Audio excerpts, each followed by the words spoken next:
Last time, on Taverns and Caverns, I was tasked in overseeing the war efforts along the western border of Shimara. The war in Ashaen rages on without sight of it ending anytime soon.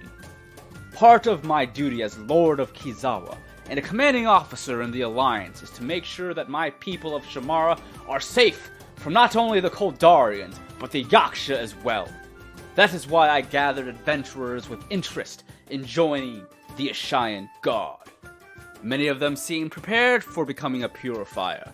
However, there is no better experience than being thrown onto the battlefield. Out of the candidates, there was a group of 4 that stood out. 2 individuals from Ina Island of the Iwatsuni Isles, Yome, a Yeki shrine maiden, Roroi Royce, an artificer human, Houta Liu-bei, a hobgoblin from Mazugro, and finally Stella Bogenheim, a gnome from the far lands of Tirister. Their first destination lies in the small village of Tano to the west. Let us hope for their sake that they are ready for the task at hand. For the Yaksha serve Mori Tai, and the corruption is full of terrors. Episode 65. Fighting Corruption. Zodi, she leads you all out after you have been well fed and you have your belongings. She leads you back out into the courtyard through the gates where there is a wagon waiting for all of you that is being led by 2 horses. And she gets into the wagon to take the reins. She looks back at all of you. Quickly, we do not have much time. The more time we waste, the more time the villagers are potentially in danger. All right, well, I'm expecting you to go 5 over the speed limit. Could somebody help me in here? Matter of fact, never mind. Are we still inside? Have we left? You're outside the gates now. You're okay. Outside. Yeah, you're outside. She runs back a little bit. Her speed, because she's so small, is a little faster, so it's 25. So she backs up and then she gets a running start and jumps in the wagon. Come on! Oh, that was her falling. That too. I get inspiration to write when I see scenery. All right, let's get this show on the road then. He's gonna get in the wagon. Yome turns around and jumps up to put her butt on the end of the wagon, scoots in. That was suggestive. What? I mean, I'm not that tall. The purest fire! You're tagging the side of the wagon. Purest fire! Roy gets in last, grabbing his bag of holding, putting his gauntlets on. Well, with all of you entering the wagon, you can see Zodi, she grabs the reins and she quickly begins to move the wagon northwestwards. If you leave the port town, you all have about a couple of days worth of travel. So it is close, but not close enough to where you're going to get there in the same night. It's going to be, again, a couple of days worth of travel. Zodi has packed the necessary food and supplies for your travel to Tano, as well as your travel from Tano to Kaorishan, which is also a couple of days worth of foot travel from Tano. But as you all are traveling, you all have this time to converse with one another. She is taking the straightest route to Tano, which is the main roads. For the most part, you are safe on the main roads. The Koldarian soldiers have not pushed this far into Shimada, although you are getting closer and closer to the borders into Aloria, the closer you get to Tano. But you are safe for the time being. But Zodi, during some time through the travel, she looks over her shoulders at the 4 of you, and she just snickers somewhat. I hope you are ready for Battle of Yaksha. I feel the Purifiers that are currently at Tano may be already dead. That's not bright thinking. We have to remain positive. I'm sure they're fine. There is very little positivity when it comes to battle with the Yaksha. I hope you are ready to potentially throw your lives away. Wouldn't be the first time, but yeah, I'm ready. Good. Stella's asleep. Like a little baby. Well, as you continue, we will fast travel really quick. And eventually, you can now see, after a couple of days, you can see the mountains that form the Shikuzen peaks in the distance. And if you remember, Tano is a small village along the mountain range of Shikuzen peaks. So part of Tano is at the bottom of the mountain, and then parts of it go up into the mountain. But as you get closer to Tano village, you can see, or everyone, I could say, make me a perception check. All right. My perception is pretty bad. Oh my god, my perception is literally a +5, and I rolled a 1. Oh God, everyone's rolling. Oh my goodness. Oh my Oof. God. I'm a person that was asleep. Roll the highest. We all fell asleep. Yeah, how the fuck you get? Bri with a on 6, point. Bri with a 16, Felicia with a 6. I fell asleep too. Rod, I got bored. I'm tinkering. I'm tinkering with my... Houta is at a 7. Hota's smoking. He's high. Houta, or I say, Bri, your character. Stella is the only Stella. one that sees this. Maybe she was asleep. Zodi sees it too, but Stella, you'll see it as well. In the distance, as you're nearing the Shikuzen peaks, you can see that there is a tree line, a forest that is moving towards the peaks. The village is in the middle of this small forest leading up into the mountains. But you don't see Tano just yet, but you do see some smoke coming from the mountain range in the forest in the distance where Tano would be. And at this current time, it's about 9 o'clock in the evening. So the sun has already gone down. It's nighttime, but you can see the smoke filling the air above parts of the forest where Tano potentially will be. Zodi looks over at you. Do you all see the smoke?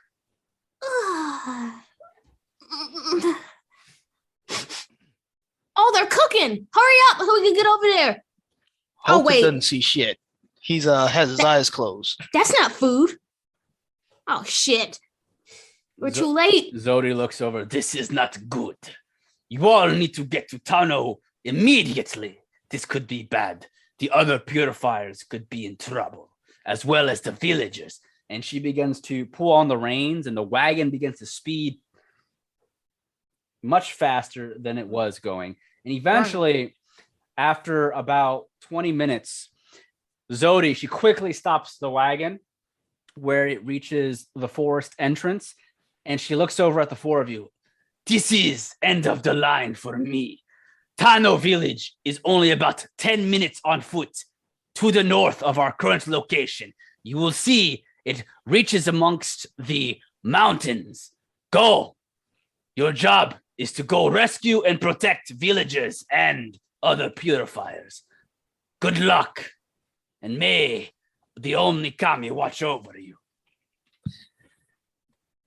There's something you see right before Houta gets up. His eyes open. His pupils are all white just for a few moments, but you see like some waves around his head, almost like spirits, and they're gone. He gets up. His eyes are back to normal. He gets up like normal and exits the wagon. Yome sus as fuck. Oh, what are you waiting for? Go! Stella Yes. jumps out and lands with one fist in the ground like a superhero. Oh, the superhero landing. Yep. She pops up, but doesn't come far. Let's do it. Well, I was gonna say I jump out of the wagon, but I Oh rolled an no, 8. you're Is your foot asleep? You ate shit. Yomi trips and lands on her face. That was not pure. Not my face. Yeah, You you ruined That was it. that was not pure fire. You're ruining the aesthetic of our group. Yeah. I never claimed to be graceful. Roy's going to do the same thing. He's going to jump out as well. You need to roll. Oh, Why is this the least That's a coordinated 6. group ever? Oh, Roroi, as you jump, your foot gets caught on the side of the wagon, and you end up tripping just like Yome. Did I he mean, I fall guess on I me? didn't really roll for that. I just said I was cool. Man, we look like I'm cartoon well, characters. You roll fired. I'm fucking cool. I'm That's fucking funny. cool. Yeah, you do the superhero pose. We're some cartoon characters. What's going on here? As the two of you land on your face on the ground, Zodi just sighs. Oh my by the Omnikami. You sure you want to leave us?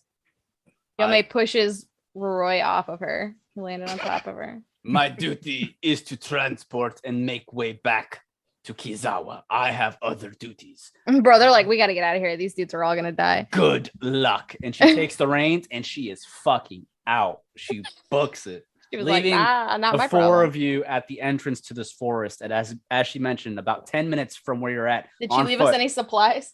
Yeah, there's some supplies. A couple days worth of supplies, rations, and Okay, whatnot. that would have been fucked up. Yeah.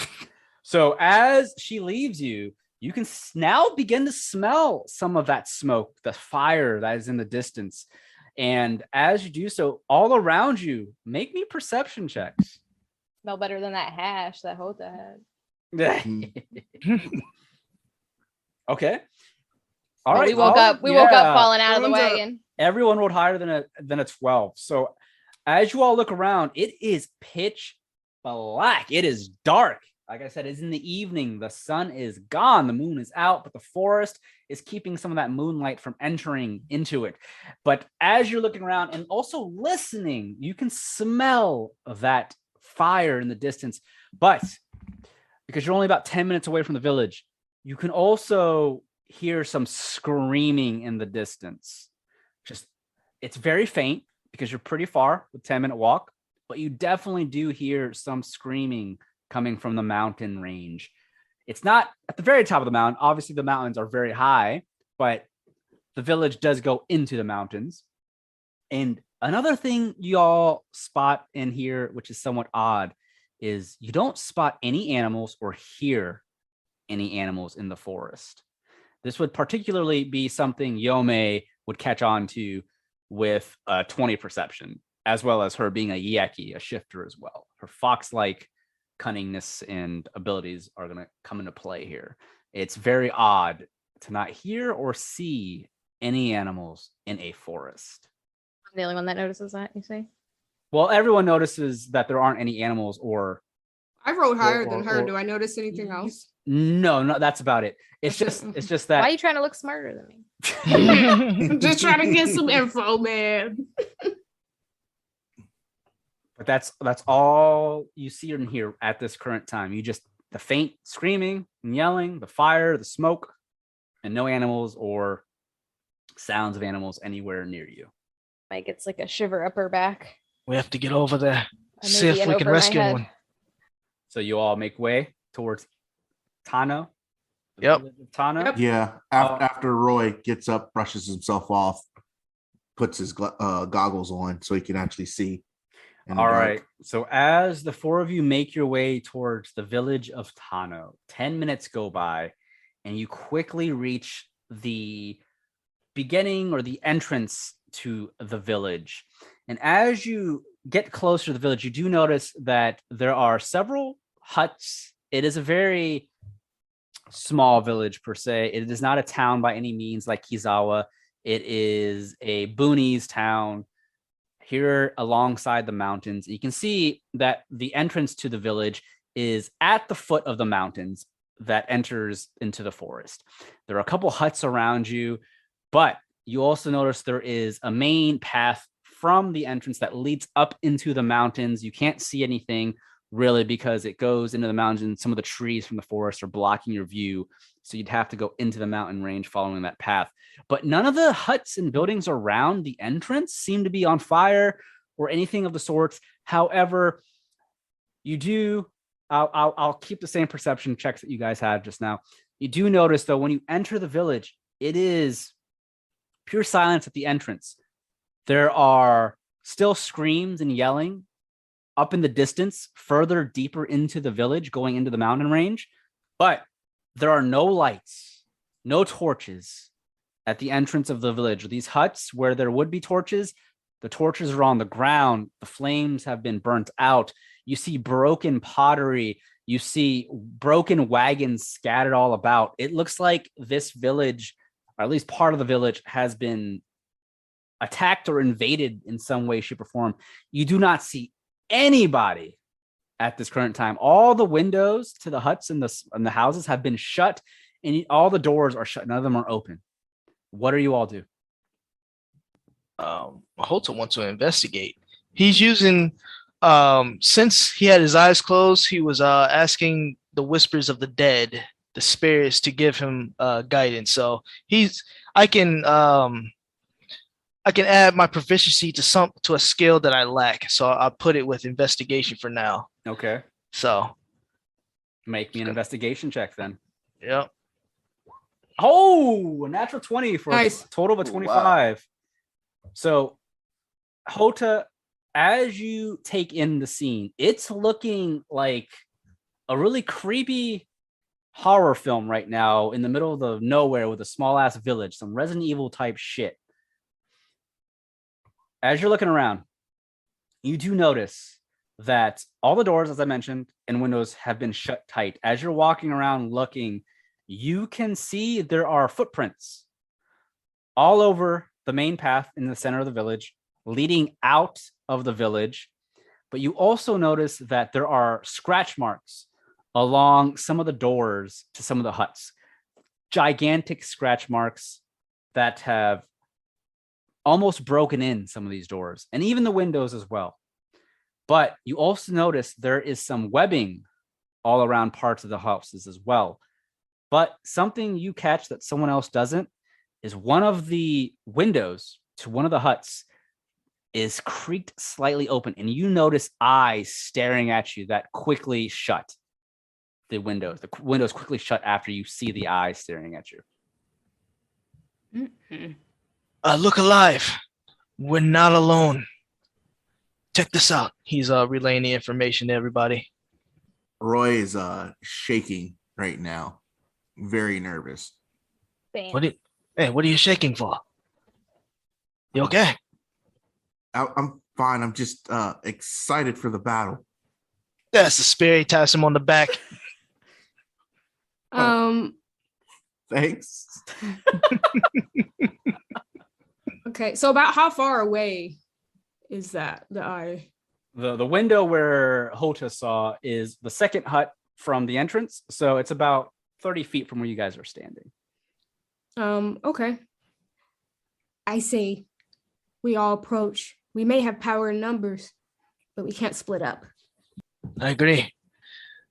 Let's check this out then. I'm gonna roll my stealth.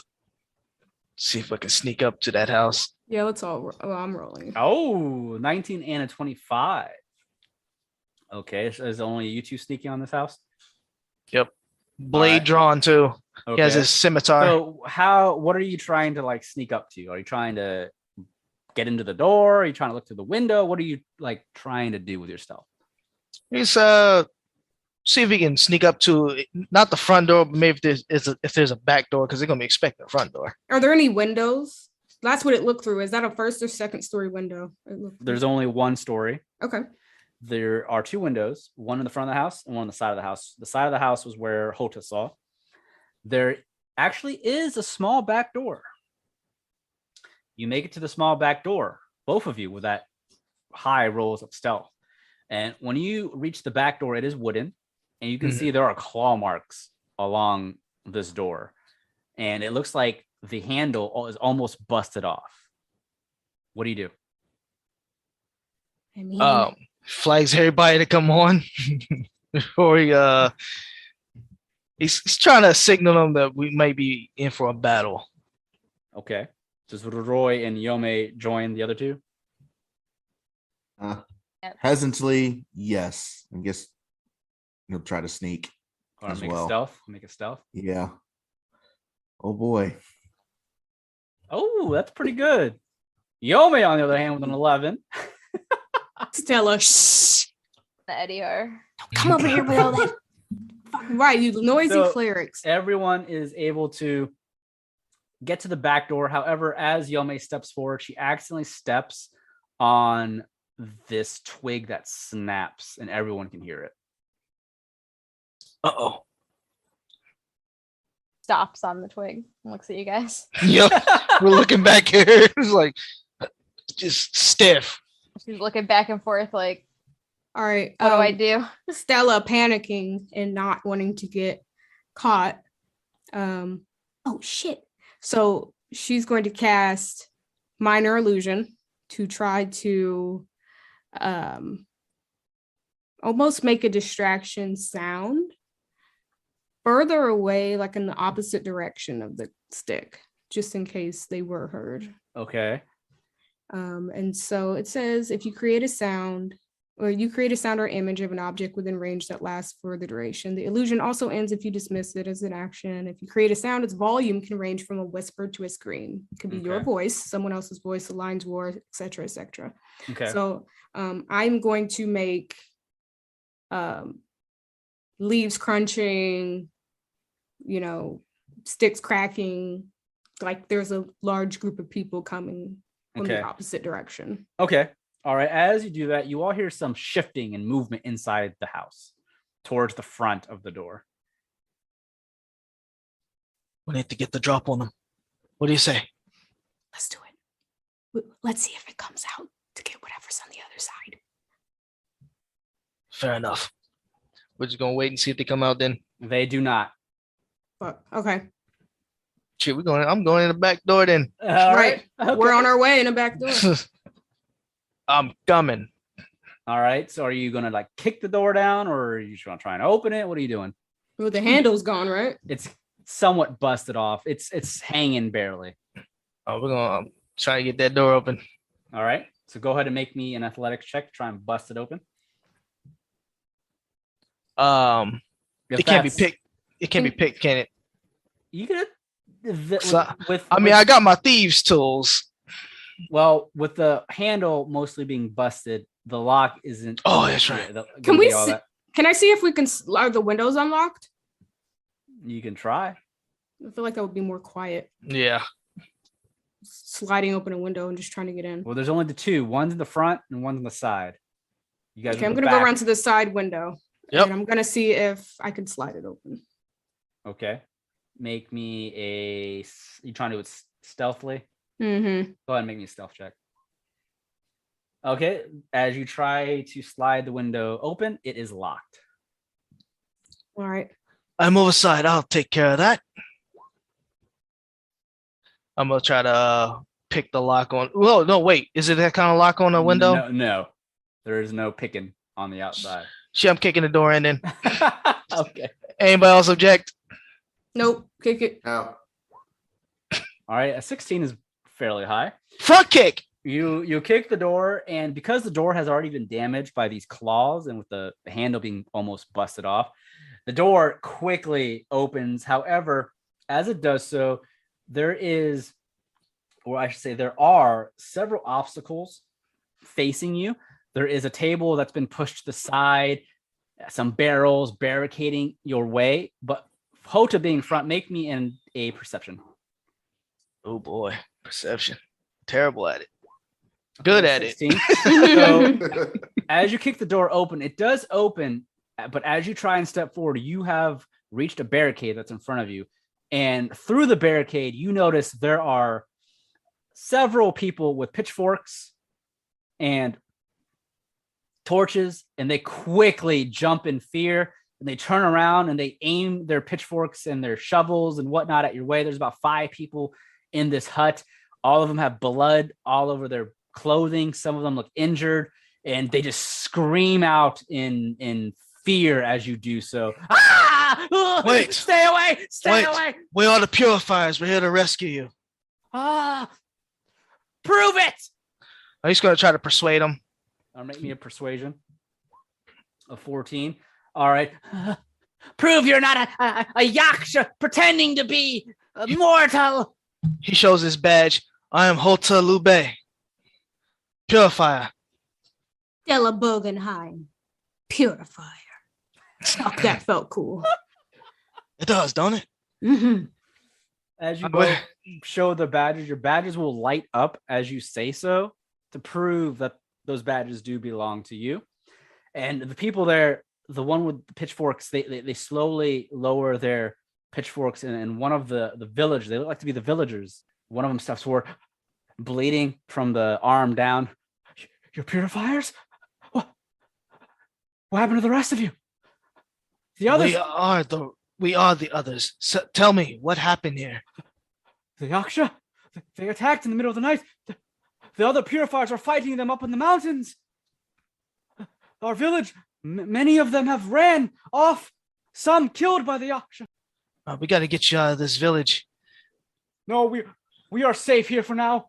The Yaksha are fighting the other purifiers. Go and kill the Yaksha for us so that we can be at peace. And they are terrified. They don't want to leave this hut. He understands. He nods. We'll take care of the rest. You keep yourself safe. Sorry, we kicked the door down. As they awkwardly leave, Stella's trying to like put it back on the hook hinges. It's not going.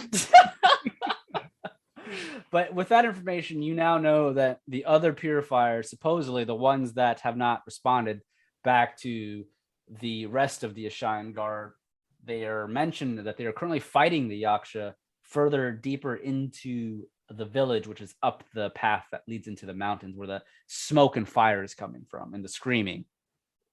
What do you do? Come on, let's get into action. Well said. Let's do this thing. We got to save the other purifiers. All right, then. Well, with that, you all make your way up the path into the second half of the village, up the mountain. So the closer you all get following this path, it leads you up for about 5 minutes.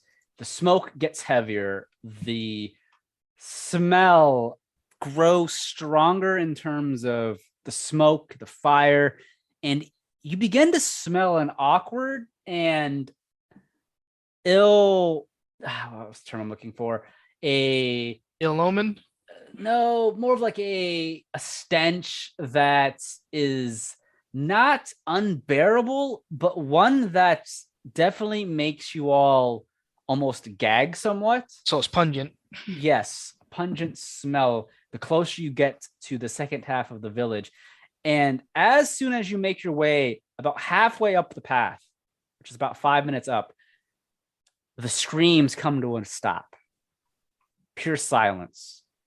And I'm going to reveal the next map. Give me one hot second. I was gonna see if I could hold my lunch or my dinner in. Make me a constitution check. Oh God. Okay, good. Oh, it's Oh, fine. you are fine. All right, so we have Roy 6. at 6, Stella with 12, Yome with 12, Houta with a 7. Because you both got a 12, let's see who rolled the higher in a 7. So Felicia rolled a 10 on her d20, Bri rolled a 7 on her d20. So we'll say that Yome is first, and then Stella, and then Houta, and then Roroi. Oh boy. All right, so there's the turn order. Question mark, Yome, Stella, Houta, Roroi. All right, so as you guys make your way to the second half of the village, you're now up part of the mountains. You see the half of this or part of this village is on fire.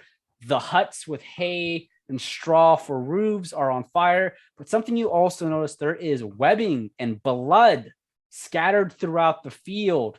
I won't make you make perception checks because it's out in the open.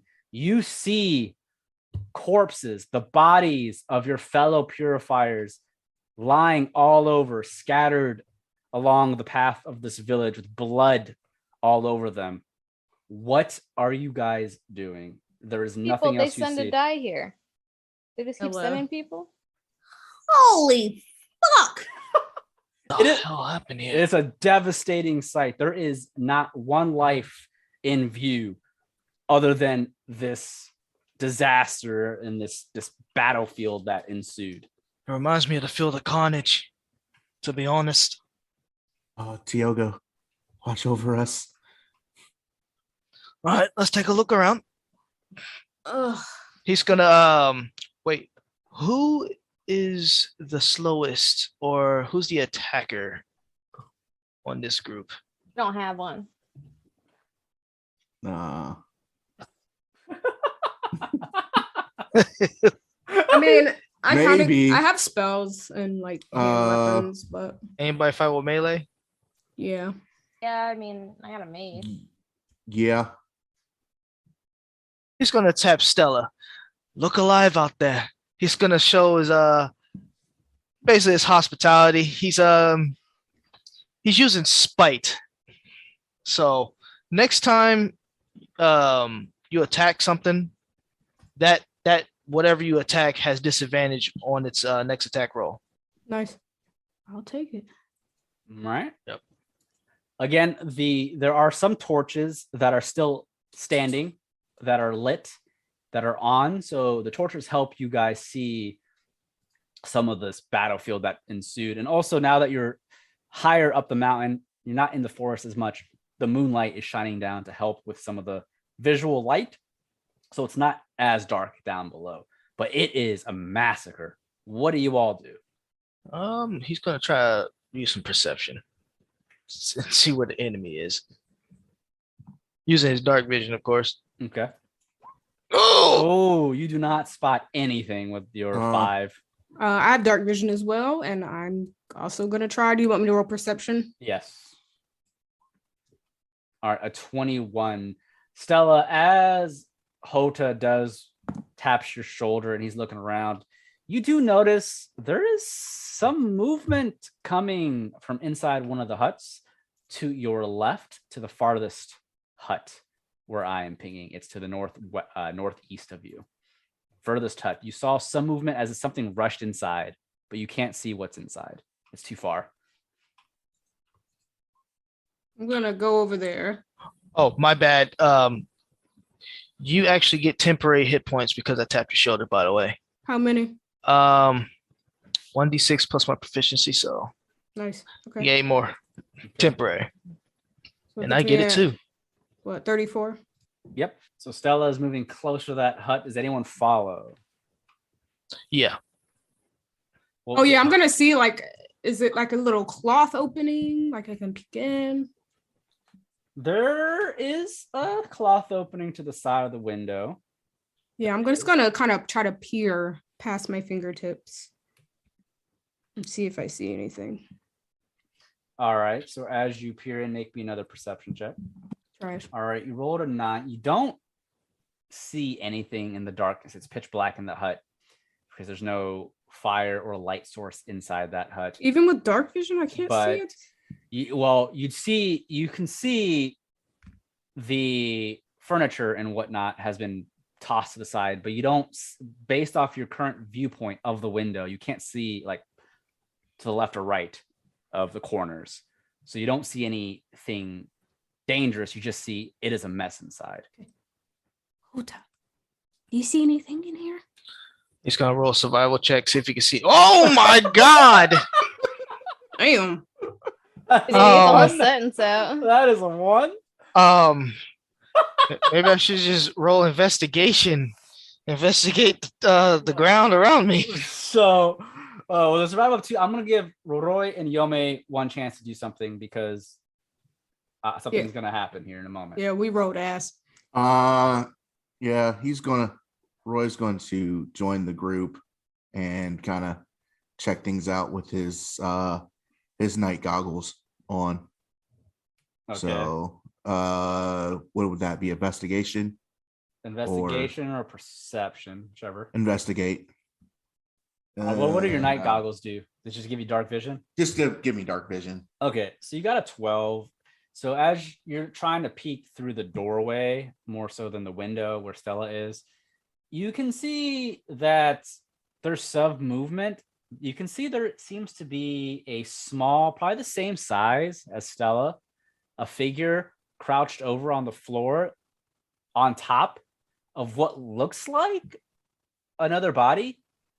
But the figure that's crouched over on top seems to be moving still, and it's as if it's on top, kind of either eating away at the body or doing something to it. Its head is up against the body on the floor.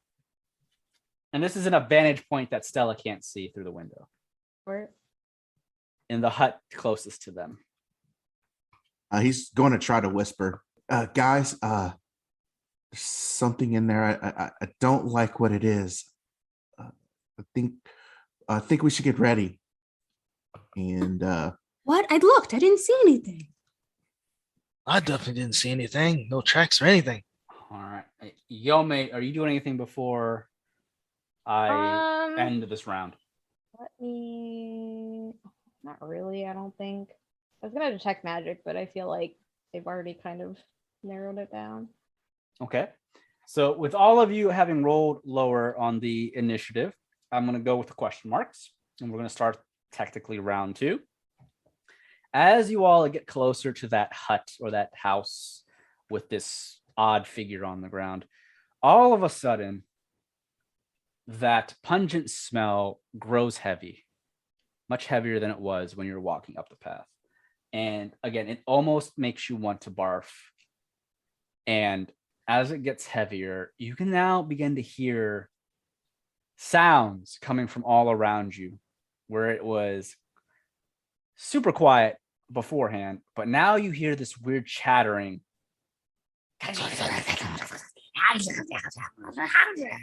coming from all around you, and it's coming from multiple voices, multiple sounds. And as it does so, these shadowy figures begin to step out from the darkness around the corners of the huts surrounding the square that you are standing in, with there being a well in the center of this area. And what begins to come around, I'm going to place on the maps, are these small sized figures that are about the same size of Stella. But you can see they begin to, again, come around the corners of some of the huts. Some of them come out from inside the huts. And again, some of the huts are on fire right now. And the trees, some of them are on fire as well around you.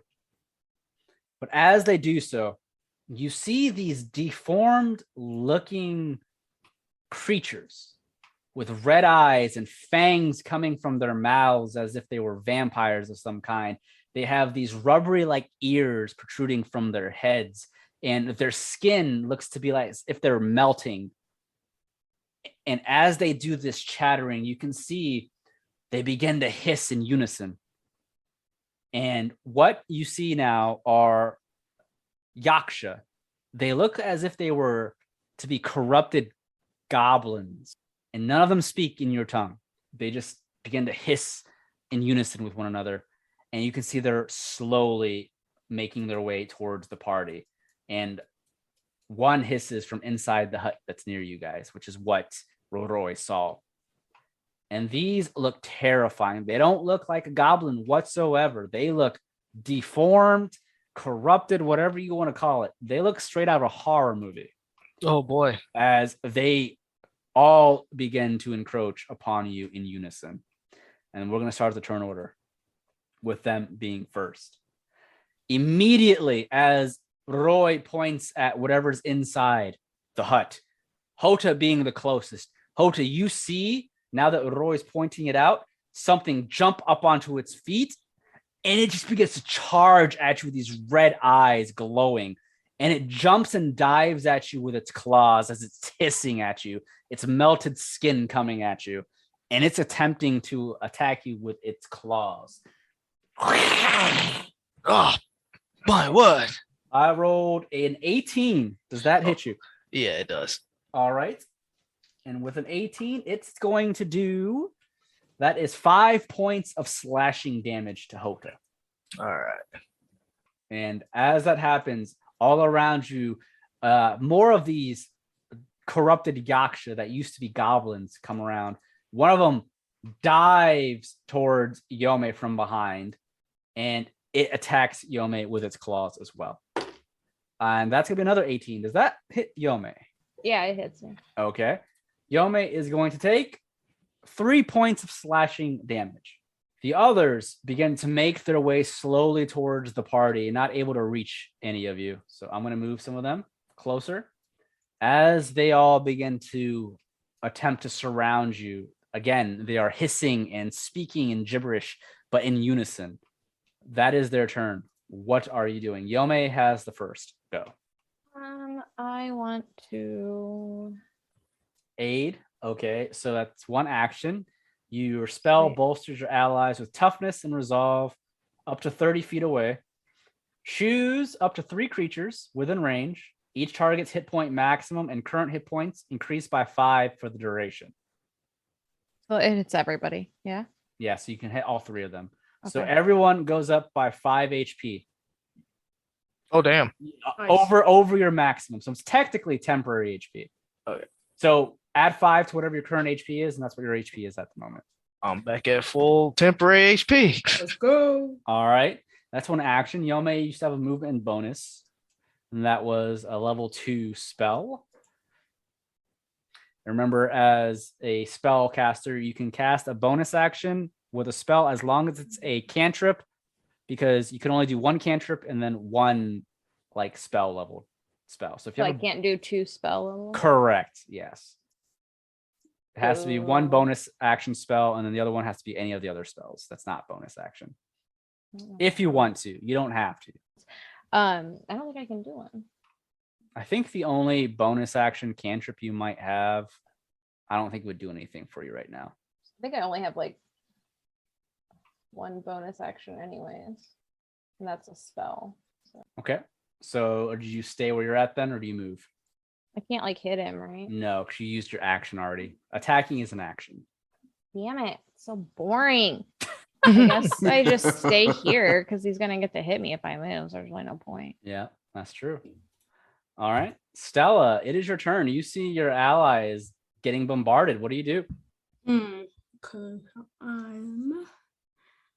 Oh, Stella, by the way, if you need to hit somebody before my turn starts, that way you get the value from my spite. Oh, okay.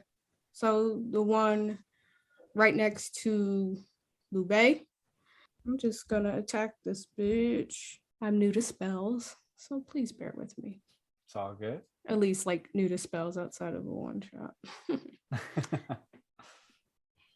I want to use my. Can I use my bonus action first? Yeah.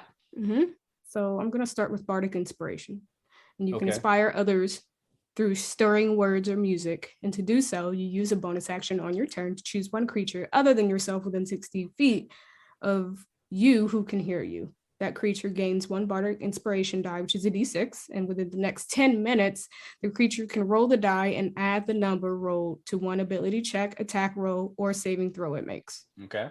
So who are And- you going to cast that on? And everyone's good on their HP starting, obviously, yeah. Yeah. Mm-hmm. All right. And just because Liu-bei has embraced me the most since I've come, I'm just going to kind of get him back and give that to him. Okay. So I will And- put a red icon on Liu-bei. So you are now inspired, Liu-bei. You can use that D6. All right. Well, before she does, she looks around at the field, seeing how many there are, and immediately starts to think of how she can keep this group together as long as possible so we don't end up like the others here. And she goes, "What in the tarnation? I know you tripping if you think that I won't catch you hating, but it don't matter because I'm more prepared than all you fakes, and I'll ride for my squad. I'll cast that Bardic Inspiration." And then she points right at him. "That's for you, homie." And then as her actual action, she's gonna just run up to this demon right here, and I'm just gonna stab him with my rapier. All right. That's an 18. That will hit. I have Thank you. advantage, yeah. No, because you're not Damien. Oh, I just thought if we're surrounding them. Okay. No. Thank you for moving up. Yeah, you're right next to Houta. Houta will be on the opposite side of the demon. Or the Believe me, it's opposite. helping. Believe Okay. me, it's helping. Okay. So All that's right. just 7 piercing. All right, so you pierce the creature, the Yaksha, for 7 points of damage. And as you do so, your rapier, it pierces the heart of the Yaksha and it just hisses out. And as it does so, the corrupted goblin's melting skin, it soon begins to just instantly melt faster. And soon it turns into a pile of goo.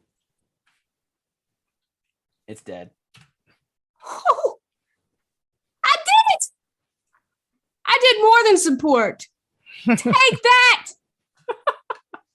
All right, and then Houta, it is now your turn. Houta, you notice right before she killed that goblin, he wasn't in a rogue stance. He's in a samurai stance. Very, very reserved, very stout. He's going to take his scimitar and he's going to rush over and flank the goblin that's near Yome. And he's going to use a sneak attack Okay. with make- his where's my shit? So Oh, there it is. You have advantage on your attack, so go ahead and attack. Oh All right. God. All right, so the 12, let's see if that hits. That unfortunately does not hit. Oh man. Rolling like trash. I'm sorry, you were one off. Wait. Oh, Yeah, you add your bardic inspiration. Did you add the 6? You can Oh. choose to add the bardic inspiration to this roll. yeah, I'm which gonna is a add D6. that. I'm So gonna add don't that. even roll it because no matter what you roll, it's gonna hit. So All right. go ahead and do your damage. My damage. So you'll do your scimitar damage first, and then your sneak attack damage.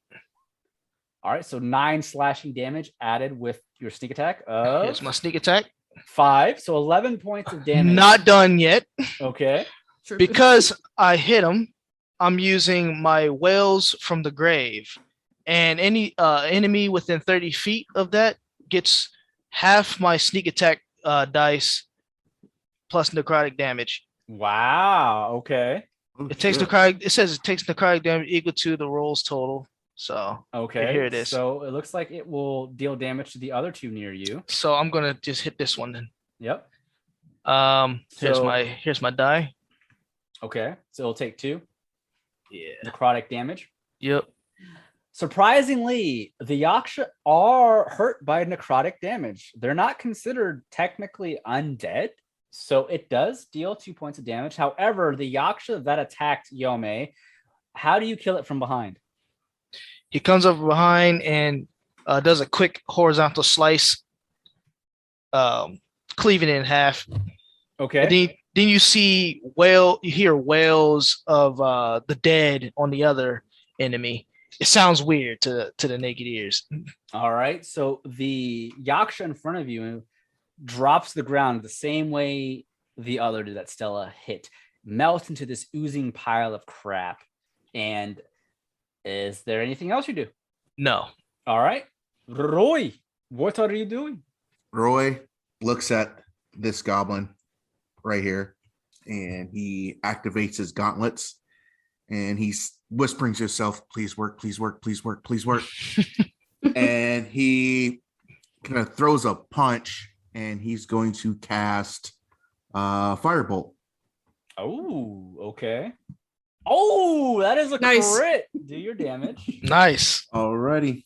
Nice for 15 points of fire damage. Roy, your gauntlets begin to shine brightly, and you shoot out this firebolt from your gauntlets that strikes the Yaksha in front of you. And as it does so, it explodes the head off the Yaksha, and you see the Yaksha drops to the ground into an oozy pile of goo. Stella, her mouth is open. Not bad for a square. He's going to ignore that. Do you move anywhere or do a bonus action? Actually, yeah, he's going to move. Yeah, he's going to move right next to Houta, Okay. between Houta and the hut. All right. So it is now top of the round. Something in the air grows heavy. Everyone make perception checks. Oh no. Right. 12 for Felicia. Rob got a Perception. 20. Bri got a 12. Rod got 14. 14. Okay. As long as you got higher than a 10, you see this and hear this. In the midst of the battle with these Yaksha goblins, there is something else that you all tend to notice throughout the air, the pungent smell. You can see what looks like the air around you blinking in and out as if something was moving invisibly. All of a sudden, you hear this screech, terrifying screech. I mentioned there was webbing all around this area. You can see web all around. And as you all quickly turn to look where the screech is coming from, this large Yaksha appears on top of the furthest northwestern hut. And what you see before you is a terrifying creature that you have never seen before. It is a large Yaksha with several legs. Let me place it on the map. Mm-mm. It is this gigantic, corrupted spider with fangs and multiple eyes staring down at you. As you look up, you can see the moon shining down on top of this spidery Yaksha. Nightmare fuel, huh? Got it. Right. And as it hisses out, you can see the goblin Yakshas on the battlefield.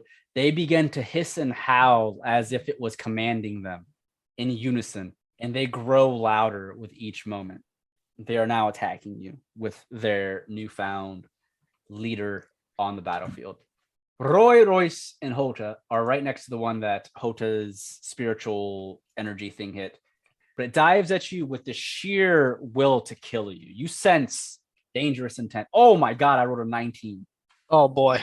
So that will hit regardless, because I know the other one, the 18 hits you. You'll be taking 6 points of damage, slashing damage. Oh man. The other goblin Yaksha charges at Yome, because that's the closest that it's to it. And I rolled a 1.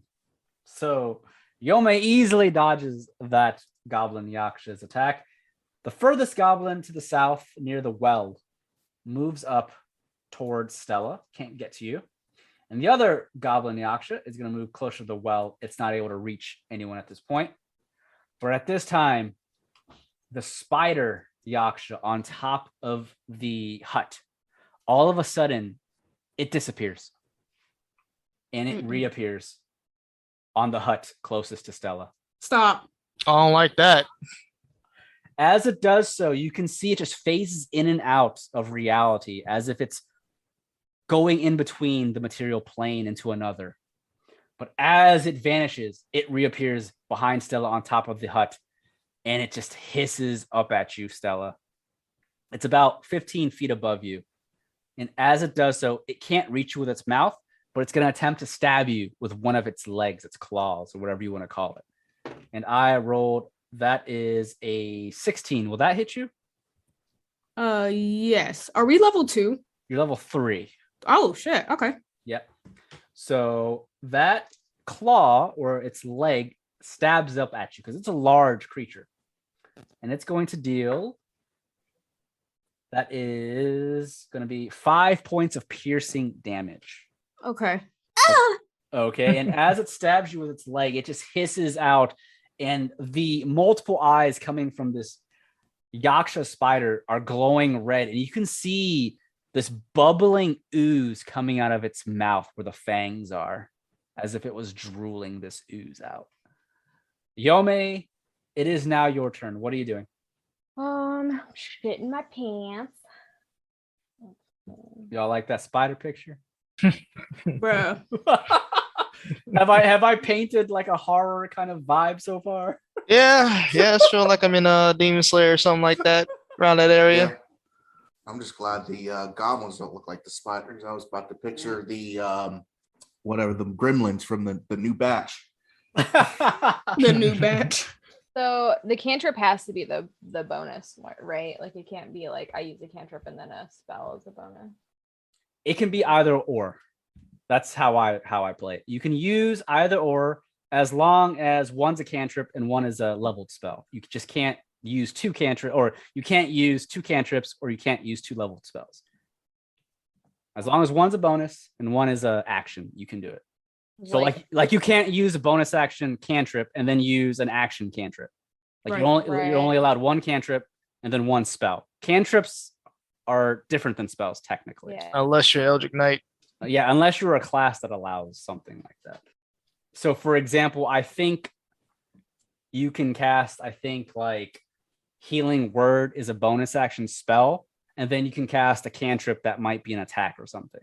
Or you can also cast a cantrip or a bonus action spell and then attack with your action.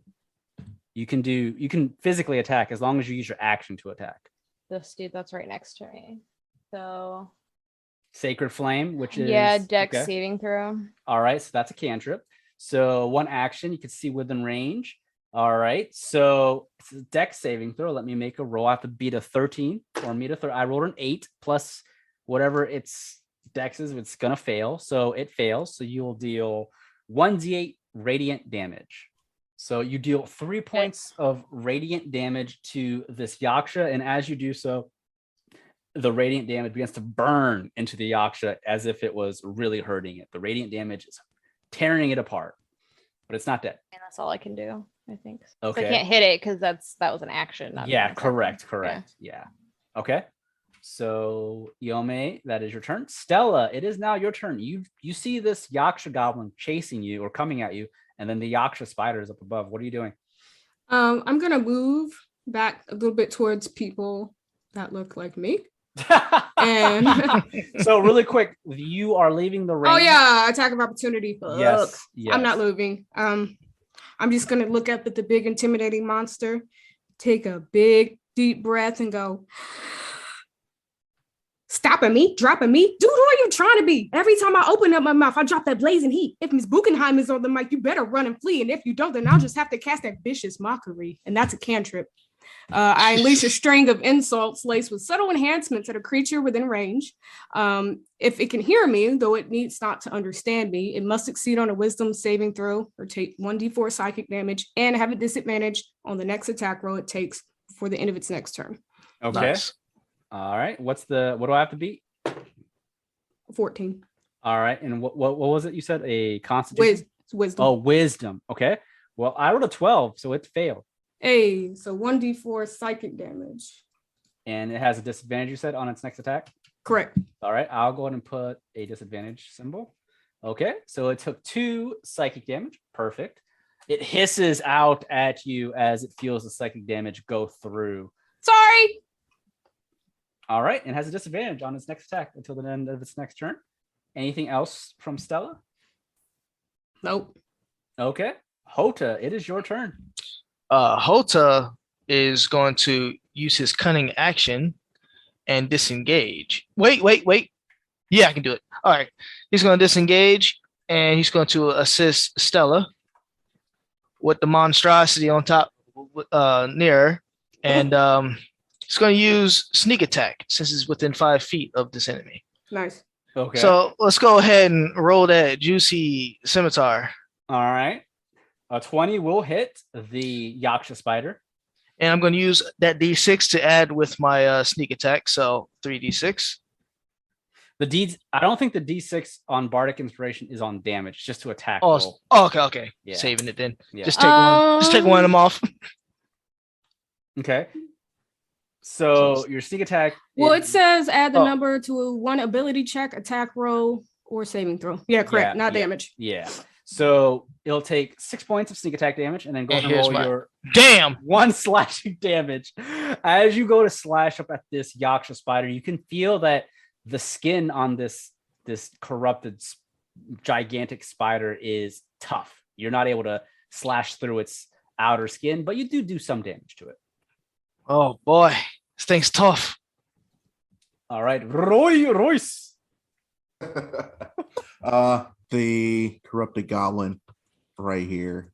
He's Right going next to to you. pull out his Bokedin, which he has enhanced, and he is going to attack that. I can't remember if it's added to that or not, but Yeah, +1 bonus to attack and damage rolls made with it. okay. So, all right. So your great club technically, so that's 18.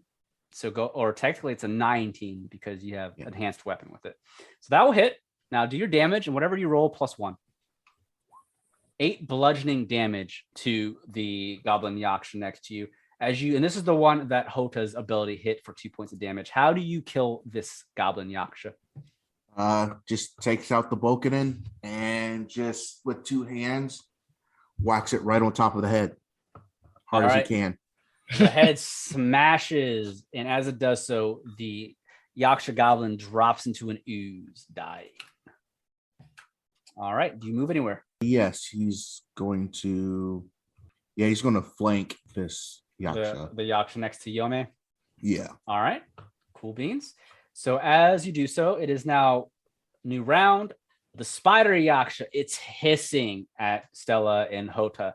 It vanishes and it reappears on the ground right next to both of you. Oh, And as it vanishes, it appears biting at Houta with its fangs. I'm going to make a roll. That is going to be a 17. oh, it hits. All right. As You it gotta roll again, you have disadvantage. Oh, that's right. It has a disadvantage. Oh, Correct, nice. Correct. So that was a 17, and then oh god, that's a 15. Does a 15 hit? Oh, miss. Woo! Okay. So good thing Had me leaning back like Neo, buddy. the fangs miss, but now that is at the end of its turn, so it's gonna have a disadvantage on this attack as well. It swings its arm at Stella that's going to be, good thing you had a disadvantage because I rolled a 10 and a 20. Oof. So the 10 obviously is going, well, the 10 plus, that's still a miss. I know that much. So both attacks miss. It does not have disadvantage any longer because that's the end of its turn. So that is its turn. Good thing you put that disadvantage on it. No, he's about to fuck us up. The Yaksha goblin, though, the one that was coming at Stella, it's charging at you. And it's going to come around because they're speaking in unison. They are intelligent with one another. Oh, hell no. It's taking the Why advantage. are they a better party than us? And it is going to use it to get an advantage on the attack on Stella. I roll a 16. Does a 16 hit you with advantage? It does. Okay, so you will take, that is 6 points of slashing damage from behind. The other Yaksha down near the well comes around Yome. Yome is now surrounded, and it gets advantage on its attack. That is going to be a 17 and a 5. Does a 17 hit Yome? Oh. All right, so that misses Yome. The other Yaksha next to Roroi and Yome swings at Roroi for 15. Does that hit you, Roroi? Yes, it does. You are taking 6 points of slashing damage. That it's their turn. Yome, it is now yours. Gonna get jacked up by these dudes. I'm gonna hit big boy, I think. Oh wait, I need to roll to see if I hit it right. Whoa. Yeah, guiding bolt is an action. It's a ranged attack. So If I hit the guiding bolt of it. So it just keep it does damage. Yeah, so keep in mind, because guiding bolt is technically a ranged attack roll, you have a disadvantage if enemies are next to you because they're like attacking you while you're trying to like shoot someone else. What? Yes. Since when? Since always. Never, Ryan. You just make up stuff. I'm not making this up. This is one of the feats actually keep this from happening. I've never even looked at the feats. That's a true story. I don't have a feat. I never know, like, if we're supposed to take. Some people don't use them. I don't know. It's up to you. But yeah, so you can move and attack still, but you just they potentially will hit you if you move. I don't like that either. I'm gonna use the poison spray.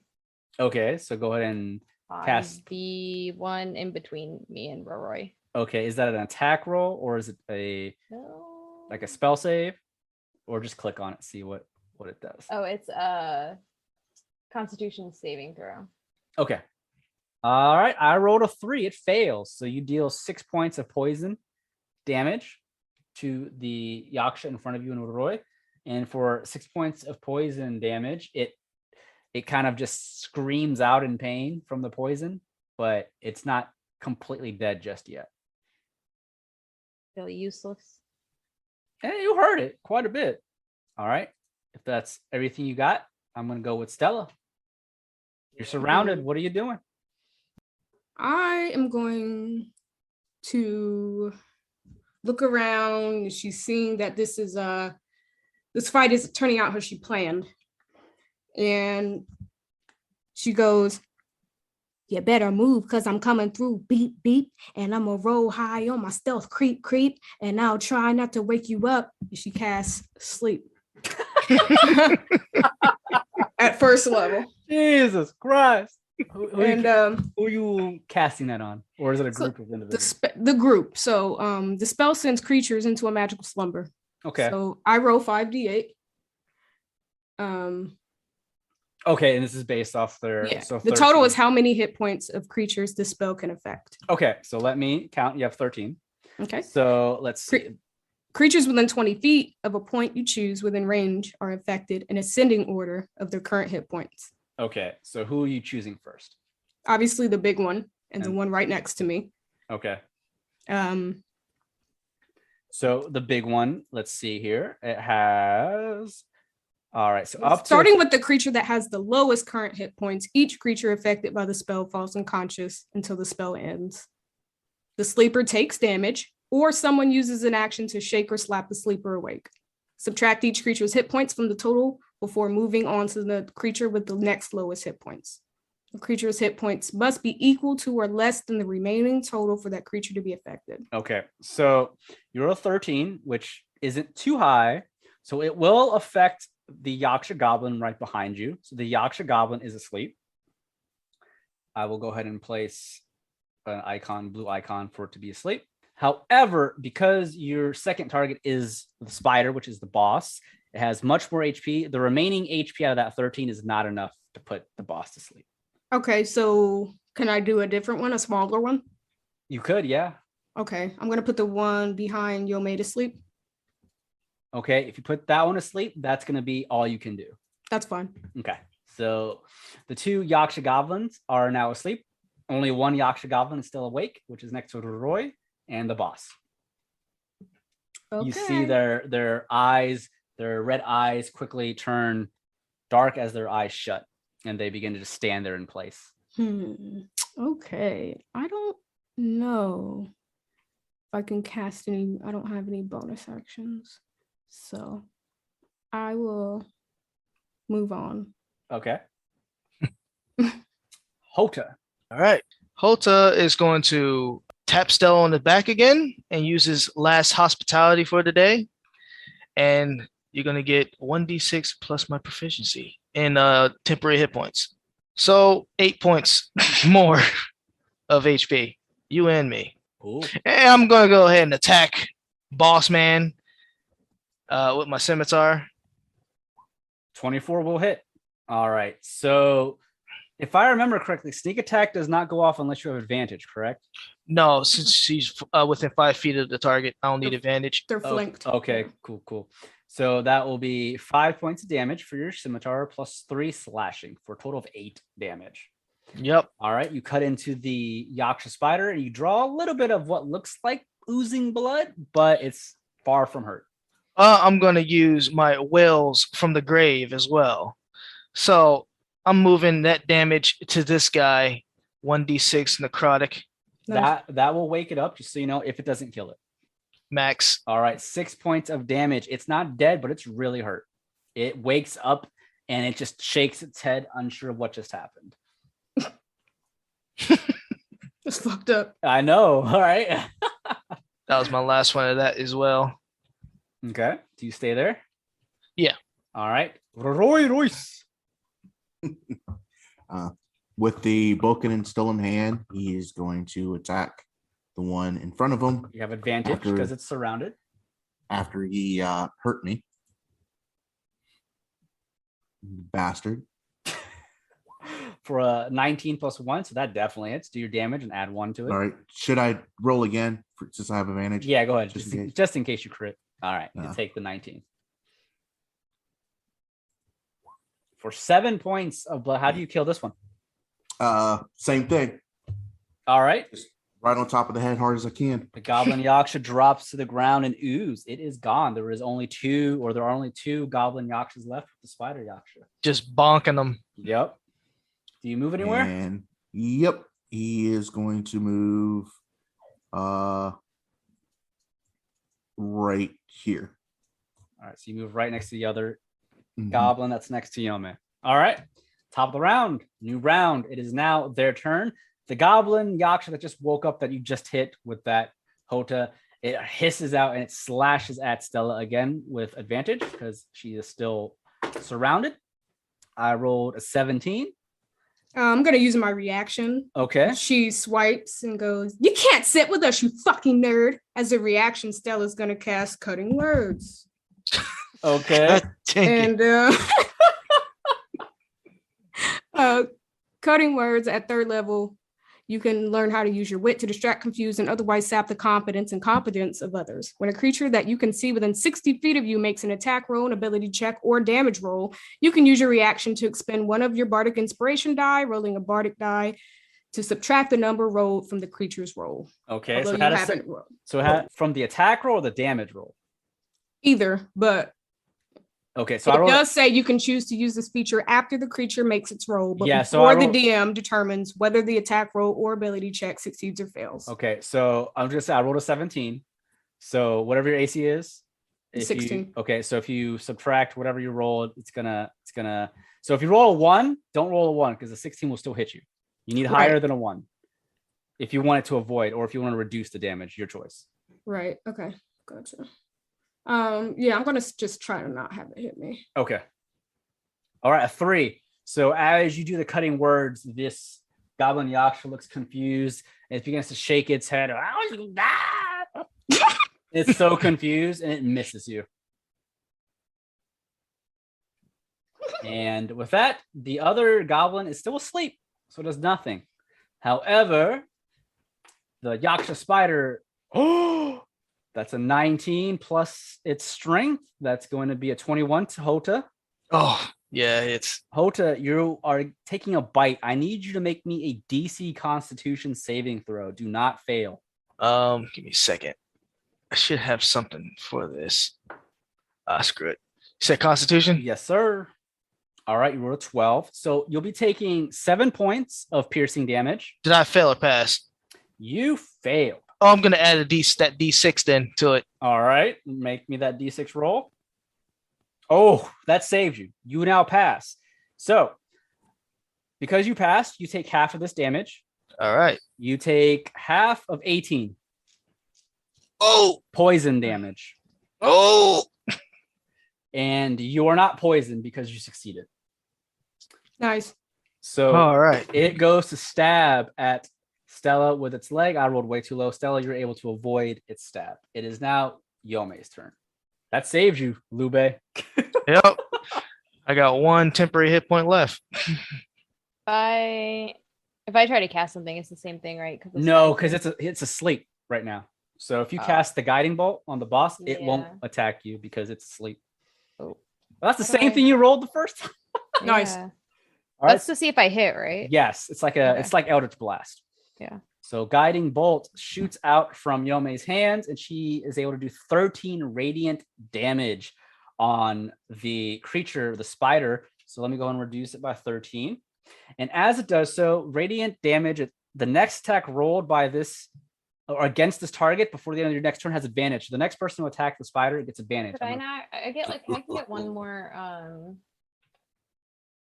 1d6 on it, right? Because if I wanted to, I cast that second. Oh, you're casting at second level? Oh, it didn't ask me. If you want to cast that second level, you can. That will give you another d6 of radiant damage. I mean, why wouldn't I, right? Yeah. I mean, Right. And there you go. You rolled a 6. So that's plus 6 to that 13. So total, total. Oh, I got. Total. No, it was 13. Total of 19 radiant damage to the spider. The back of this Yaksha spider begins to boil from the radiant damage. He said, "Who the fuck was that?" And as it's boiling, the creature rears its head back and it hisses out in pain. Oh, I don't like that. In anger, and it looks back over at Yome in sheer anger at you. I point to Roroi.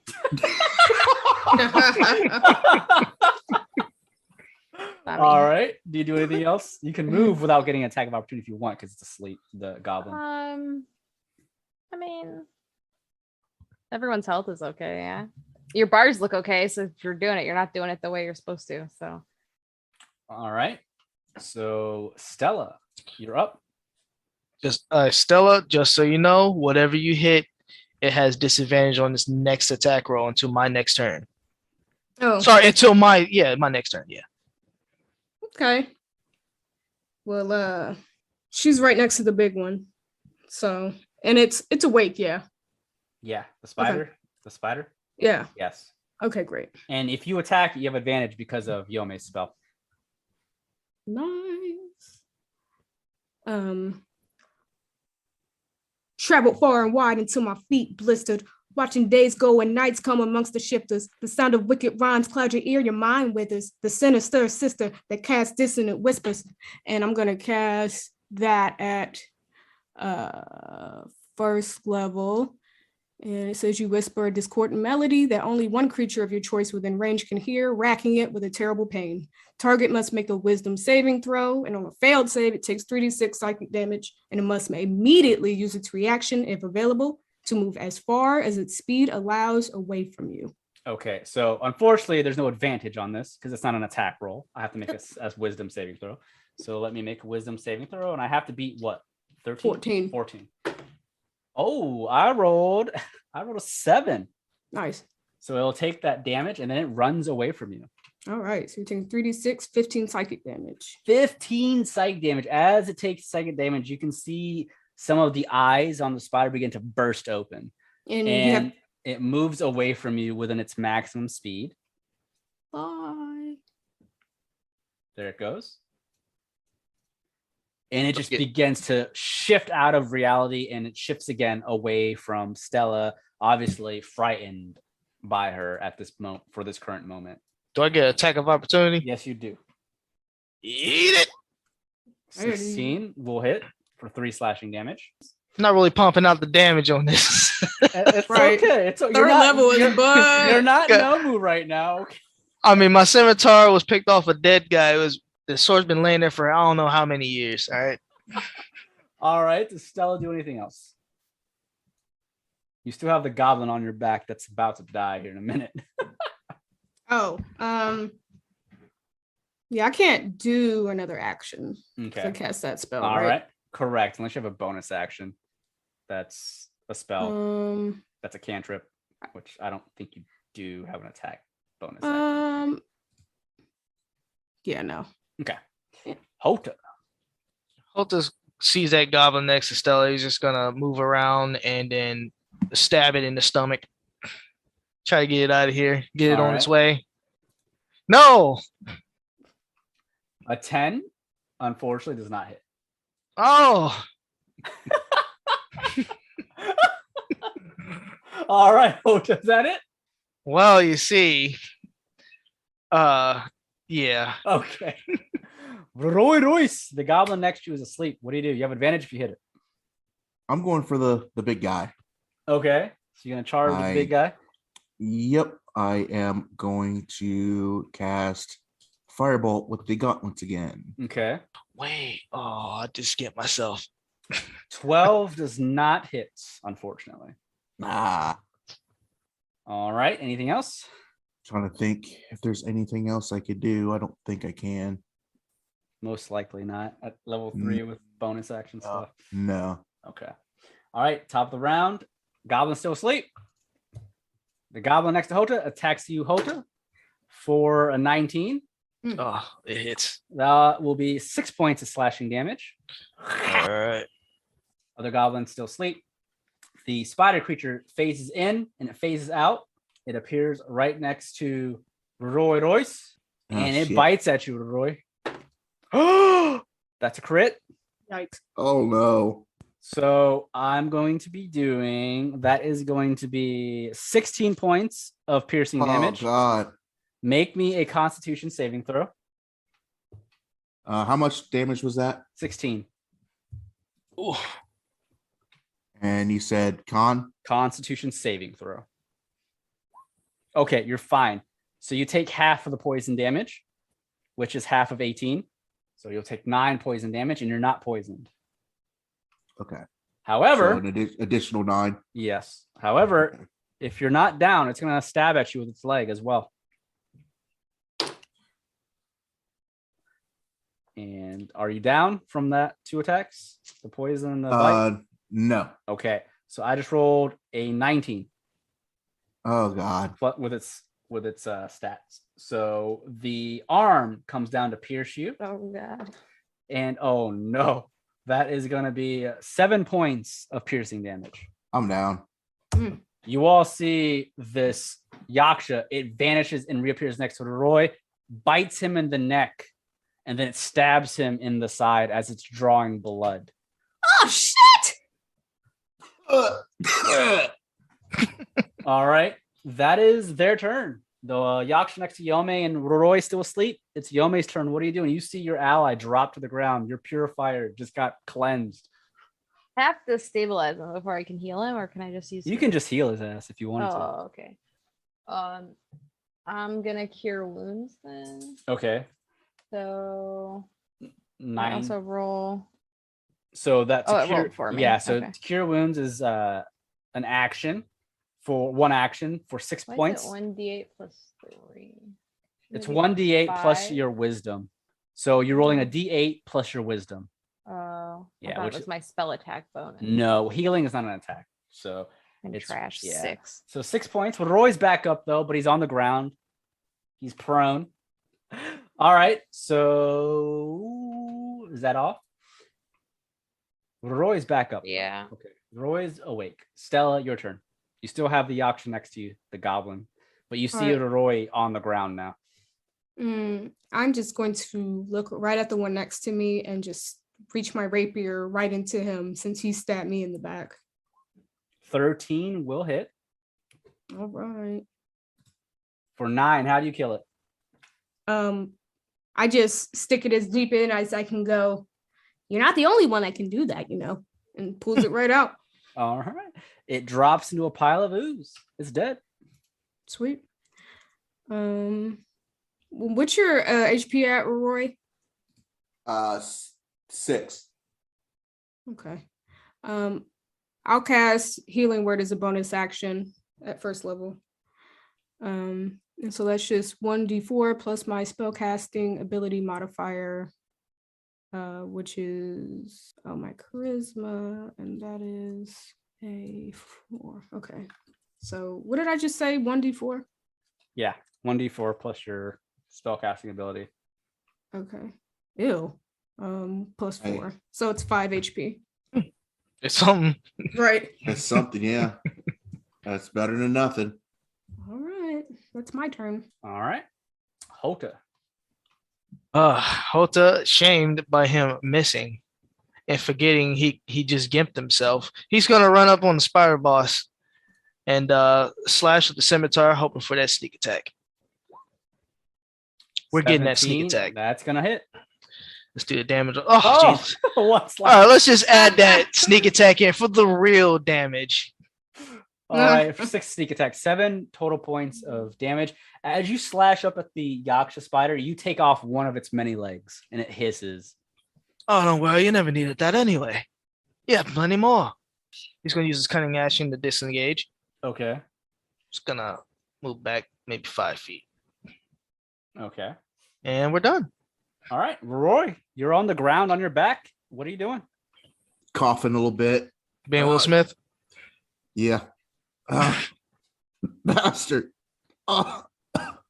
He gets up, takes out his Vulcanin, and is going to attack it. All right. So you have a disadvantage because you're on the ground. No, I got up. Oh, sorry. Okay. So I got up. Okay, you got up half your movement. Yeah. All right. So 18 will hit for 7 bludgeoning damage. All right. As you smack the face of the spider Yaksha, many of the eyes begin to implode as your great club smacks into it. And as it does so, many parts of the body begin to bubble up as if it can't contain the energy from within. And all of a sudden, the Yaksha spider hisses out and explodes its void-like guts all over you. It's dead. Nice. Oh, that is the Will Smith. Right. Ew. Oh, disgusting. And with that, do you do anything else? There is one Yaksha left, which is still asleep behind you. There's nothing I could do. All right. He's just spitting out whatever it's in my mouth. All right. So it's Yome's turn because we skipped the goblin because he's still asleep. What are you doing, Yome? Finish him. Right. Finish him. But Yeah, that hits. Do your damage. That's some dirty ass shit. Right. Just bludgeon him in his Right. sleep with a mace. So 7 points of damage, and this one was hurt earlier. So you smash the head of it, it explodes, and it drops in the pile of goo as well. And Ew. with that, you have defeated the Yaksha that attacked Tano village. And as the last goblin Yaksha drops to the ground, pure silence, other than the crackling of the fire around you, is what you can hear. And as you all look around, what do? You can see Hey, team. Is it Way to over? go. Dream work or teamwork, make that dream work. We need to find survivors. I don't know if this was any dream I've heal ever him. had. All right, so Yome one. is using healing word for 5 on Roroi. yeah. All right, Roroi, you gain 5 HP. Okay. He's going to also cast Cure Wounds on himself. Why am I out here curing you? You're not even grateful. You're just gonna touch yourself and do it. For 4. And as he's curing himself, you see him kind of do a pose, Sentai pose. Yeah, that wasn't so bad. Yeah. What are you doing? What was that? Me. Everyone has to have a victory pose, right? Did you take a hit of my pipe by any Didn't even chance? say thank you. I was getting to that. I really appreciate it. You saved my life. She just side Thank you so much. She's over it. I mean, you are the bringer of luck, so I'll always be grateful. Good try. Right. Let's find some survivors here. He's gonna walk away from that.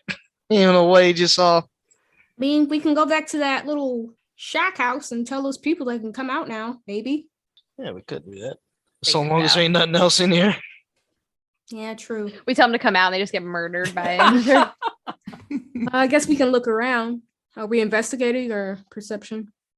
And we will end this episode of Taverns and Caverns there. Thanks again for listening to another exciting episode of Taverns and Caverns, everyone. If you enjoyed our shenanigans, we ask that you please leave us ratings and reviews on Apple iTunes or any other podcast platform that you use. Also, please be sure to check out the Taverns and Caverns Patreon for exclusive content that you won't want to miss. You can find me on Twitter at HaphazardDM. Yo, I'm Bri. I play Stella. And you can follow me on Twitter at Blaze_Nancy Bride King or NBK. I am Robert Jones, and I played Houta Liu-bei. You can find me on YouTube, Trubone, Trubone. I'm Felicia and I play Yome. You can find me on Insta or Twitter at daggertribal. I'm Rodimus, playing Roroi Royce. You can find me on Twitter at Rodimus7901 or at Instagram at Rodimus83. All right, well, thank you, everyone. Those are all of our players and our cast members for Taverns and Caverns Season 2. Until next time, take care.